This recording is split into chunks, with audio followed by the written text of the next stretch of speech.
Blessings and greetings and blessings, blessed souls. We're now in Torah Meditation Club video number 5, intended specifically for the Torah Meditation Club group we have on Facebook, and, well, for anyone else who wants to learn more about these matters. In previous videos, we've discussed sources which indicate meditation, hisbonenus, is a part of the foundations of the Torah, as delineated by Rambam in the laws of the foundation of the Torah, chapter 2, Halacha 2. Number 2, there's a moral component to hisbonenus, to meditation, as the prophet Isaiah chastised the nation of Israel for not engaging in hisbonenus, meditation, and therefore losing their sensitivity towards the needs of the needy.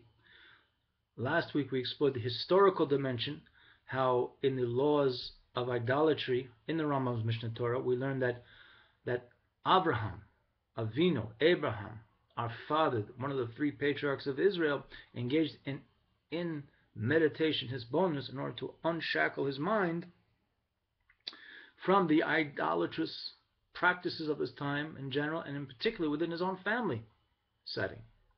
This week we'd like to explore the source for hisbonenus as a potent means of increasing brotherhood, sisterhood, humanhood upon this blessed earth.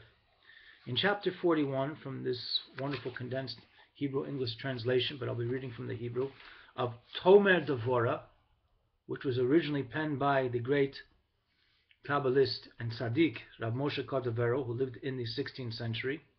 He taught the following concerning the concept of loving other human beings. And he wrote as following: V'ro'oi la'adam lizbonen mitocham chochma lo v'zayon. That it is fitting for a man, which means a woman as well, because women can meditate just as well, if not better than men. There's no sexism here with the foundations of the Torah. It is fitting for a human being, let's put it that way, to meditate about the wisdom within them, meaning other people, and not to despise people. Not to despise people. So when we see that people are being despised, when we see there's oppression in the world, when we see there's wrongdoings, ultimately it's rooted at some level of A, despising B, or vice versa, and C getting involved and trying to stir the pot that A despises B more, or that B should despise A more, that C should benefit.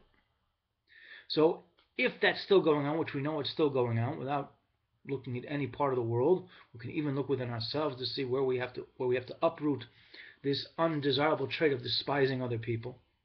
If we increase our meditations, then hopefully we will reduce our negative attribute of despising people and upgrading the positive attribute of recognizing the wisdom that person has been given by the Most High.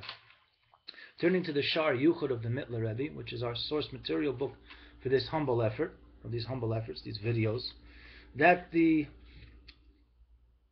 Mittler Rebbe wants us to know that there's a need to explain well into the mahus guf inyan hisbonenus, to explain very well into the mahus. Mahus can be defined simply as something relating to the essence, but another way perhaps to look a little bit more into what's being implied by that word or term, mahus or mahut, is the 6th Lubavitch Rebbe Yosef Yitzchak of Lubavitch, Schneerson, Rebbe Rayatz, taught us that mahus can be understood as, if you break the word in half, into 2 other Hebrew words, mahu, what is it? So what is this body, the concept of hisbonenus? The Mittler Rebbe continued, what is it in essence? And once we can access a perspective of the essence of hisbonenus, then what are we supposed to meditate upon?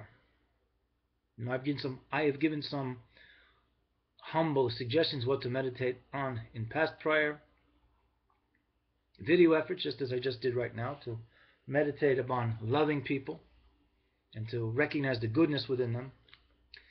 But the concept of hisbonenus in its essence is looking very strongly into the depth of the concept and to stand upon it, la'amod alav harbeh, to stand upon it for a long time. What does it mean to stand upon something? How do you stand upon a concept?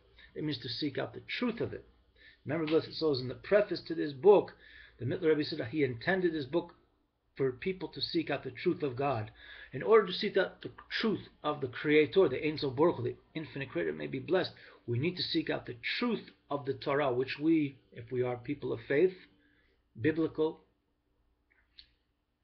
and rabbinical teachings, and I know some people still to this day struggle with rabbinical teachings, we have to seek out the truth of those teachings because we ourselves are not the truth. The Torah is the truth, and the Torah sages through our ages reflected out that truth to the world. It's our choice if we want to connect to that truth. Hopefully we continued. Ahav echad, one love, Goral echad, one destiny kulanu, v'darchinom, in a pleasant way, darchi shalom, in a peaceful way. Sheikh, to be continued, Be'ez Hashem Yisrael, with the help of the Most High. Stay blessed.